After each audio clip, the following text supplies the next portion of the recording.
Abakulu mu Town Council y'e Kayunga baleese omusolo omupya eri abagoba ba boda boda n'ekigendererwa eky'okwongera obuweereza eri abantu.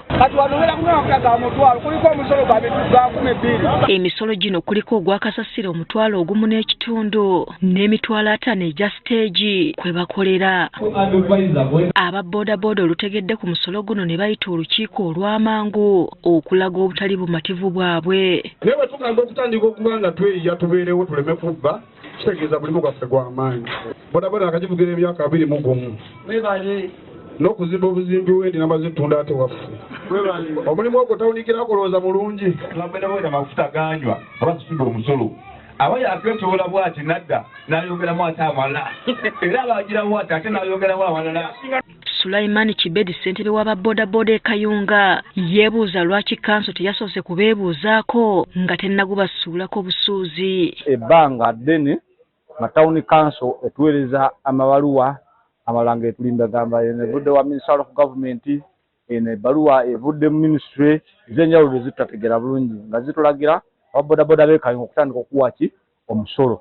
Tugenda okwetegereza ebbaluwa zatuwadde nga mutufu byatugamba gye ziva si gye ziva nga zikolebwa ku Town Council ne ziteekebwako emitwe ne zituumibwa emitwe giri egyaki egya ministries ez'enjawulo eng'efe nga si kyekituufu.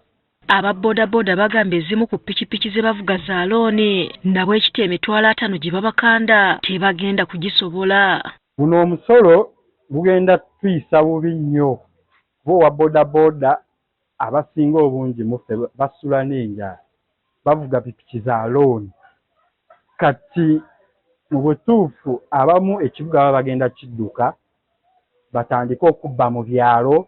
Ekintuufu kituwakanya kubanga omukulembeze w'eggwanga yatuggyako omusolo nakati akyalajana kuba nti bano abatunda obuntu obutonotono obunyeebwa bugonja nabo bavaako omusolo kuba pulezidenti ayagala kunyigiriza bantu. Wabula ssentebe wa disitulikiti y'e Kayunga Andrew Muwonge bano abasabye okuwa omusolo guno kuba gwa kuyamba Town Council yaabwe y'e Kayunga.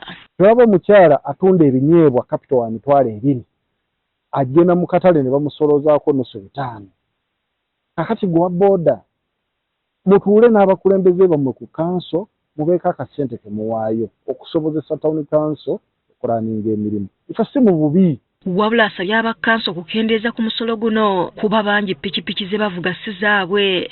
Osobola kugamba aba boda asasule emitwalo 5. Ezo sente nnyingi. Aba boda abo be mulaba basajja bato.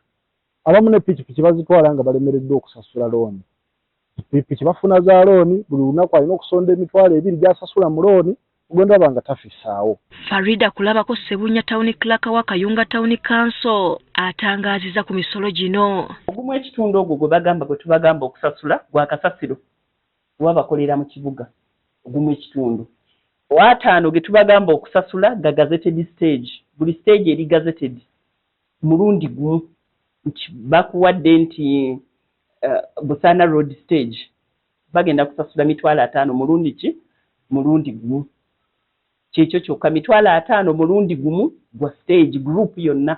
Twabalanga stage ekitone ennyo be twakawandiisaako ekitone ennyo waliwo bali 8. Ssebunya agamba tebagenda kuttira stage yonna ku liiso mu Town Council eno mu kusasula omusolo guno. Newankubadde bino byogeddwa bo abagoba ba boda boda bakalambidde nga bwe batagenda kugisasula.